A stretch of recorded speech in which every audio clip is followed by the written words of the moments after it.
नमस्कार लाडक्या बहिणींनो, बघा मे महिन्याच्या हप्त्याचा जो जी आर आहे तो आलेला आहे आणि जे पात्र लाभार्थी महिला आहेत त्यांच्या खात्यामध्ये येत्या 3 ते 4 दिवसामध्ये काय होणार आहे, हे मे महिन्याच्या हप्त्याचा निधी वितरित केला जाणार आहे. म्हणजे त्यांच्या खात्यावर हे पैसे काय केले जाणार आहेत, वर्ग केले जाणार आहेत, पैसे येणार आहेत.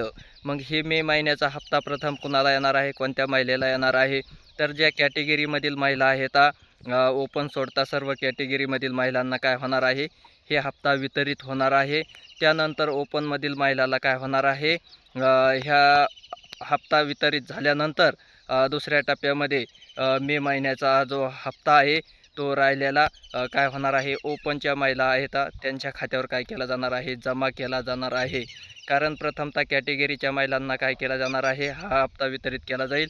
त्यानंतर नंतरच्या टप्प्यामधील काय केला जाईल, ओपनचे ज्या महिला आहेत त्यांच्या खात्यावर 1500 रुपये ज्या मे महिन्याचा हप्ता आहे, जे पात्र लाभार्थी महिला असतील त्यांच्या खात्यामध्ये काय केला जाणार आहे, जमा केला जाणार आहे. कारण ज्यांची KYC वगैरे सगळं अद्ययावत आहे, त्यांचे हप्ते अविरत चालू आहेत, थकीत झालेले नाहीत, अशा महिलांना काय होणार आहे, मे महिन्याचा हप्ता येत्या 4 ते 5 दिवसामध्ये त्यांच्या खात्यावर वर्ग केला जाणार आहे. धन्यवाद.